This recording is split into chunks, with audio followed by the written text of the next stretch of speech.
As ever, I'm a great supporter of people who don't always take my view. And one of them, who I think is a fabulous YouTuber, if you haven't come across him, do go to his site, is Mahyar Tousi. And yesterday, he gave his space to Katie Hopkins. Now, I don't like Katie Hopkins at all. Let me make that very clear. I think as a person, I'm sure she's an absolute charmer.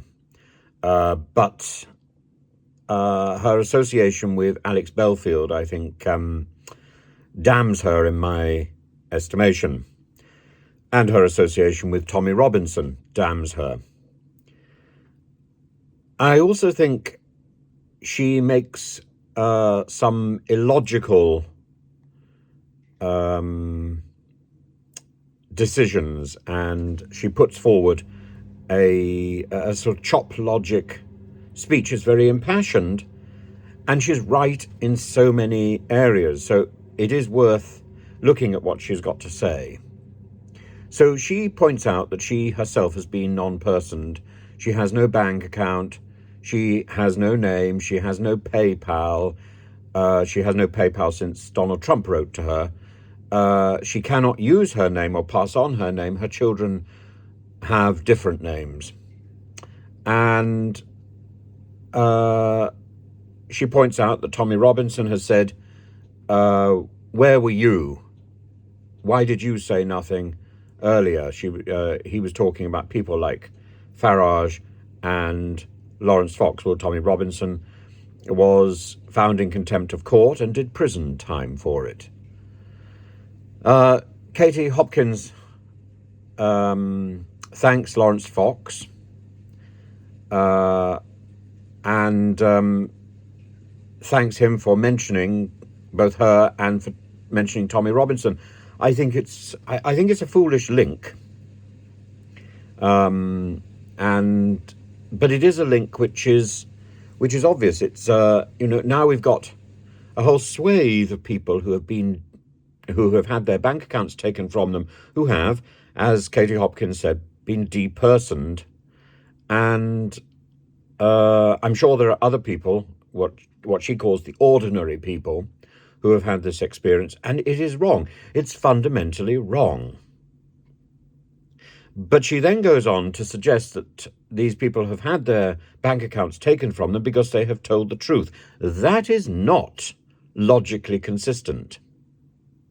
The thing we must fight against is having our identity taken from us, having the banks wielding power over us without explanation. That is the issue. And that was put forward very clearly by Anne Widdecombe, the other day.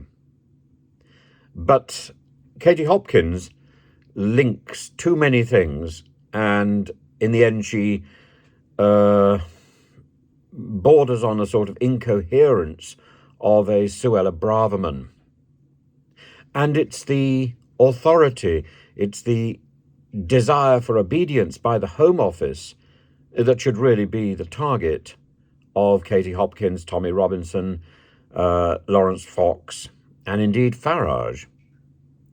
The target is confused with Brexit and with, quote, this nebulous concept of the truth.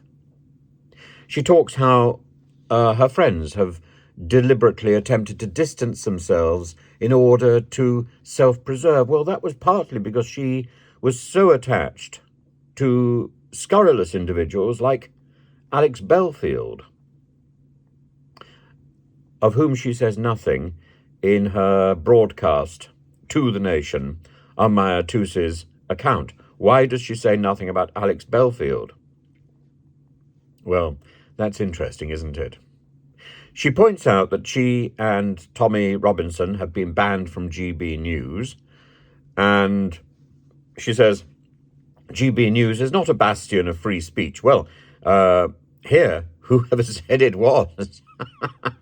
I think we have to be very careful about the underlying assumptions. And then she talks about criticizing our own side. Well, I'm not quite sure who her own side are. She says there are two types of people. She says there are people who speak out on principle, no matter the costs. And she says that's the side she operates on. And then she says there are others who are interested in self-promotion and they want power, and they're closely tied to the establishment, and she thinks that is the side where Mr. Farage operates. But she says that she shouldn't criticize her own side. There she is. She's just done it. She says that the real focus should be on ordinary people. Individuals do not matter, she says, only the ordinary people. Well, the ordinary people is made up of individuals. And ordinary people, she's right, have suffered from the sudden threats from banks and from PayPal and from these organizations, and we don't know why. She talks about the speakeasy network, speech and truth. Well, the problem is, simply because you open your mouth doesn't mean that you're speaking truth, even if it's, quote, your truth. She says the facts are an arrestable offence. Well, yes, if you want to be, if you want to promote hate speech, if you want to foment discord, yes, that is an arrestable offence. She keeps talking about prepare for what's coming next, as if she is some sort of prophet of doom, as if she is preparing for Armageddon. She bellows again and again that the truth will out. Well, the truth will out. And then she starts on this sort of conspiracy stuff. She said she had warned about France and about Notre Dame. Well, I don't think Notre Dame was anything other than an accident. Then she starts mouthing off with xenophobia about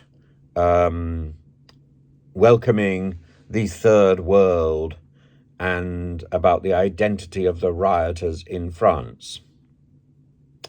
This is where she becomes very worrying and where, frankly, she is wrong. The rioters in France were propelled by the abuse of police power. And it could have been anyone who was shot. It happens to be a young lad who was shot. And I think his family have behaved with extraordinary dignity. I would be furious if it was somebody from my family who had been shot like that. It's got nothing to do with the third world.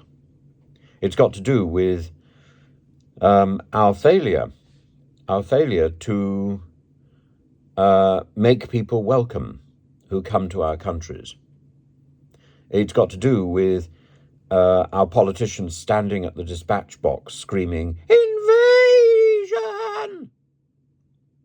Preparing for what's coming next. Well, maybe we do need to prepare for what's coming next, because what's coming next should be a transformation of our societies into a better place. We must work together. Yes, she's absolutely right to call for us to work together. To work together, hold the line? No. Work together and transform our societies. Then she thanks everybody. Well, that's great. But and she thanks everybody for telling the truth. Well, you know, as we know, with Katie Hopkins, it's only the truth that she wants to hear that is important. But I entirely agree with her that the banks should not be acting so rashly, that demanding so much obedience and not explaining themselves. The whole point about banking is it's a trade and they are a service industry, and they are there to explain what they are doing. They're not there as some sort of arcane religious sect that can demand obedience and that can silence people that it doesn't like or that they don't like.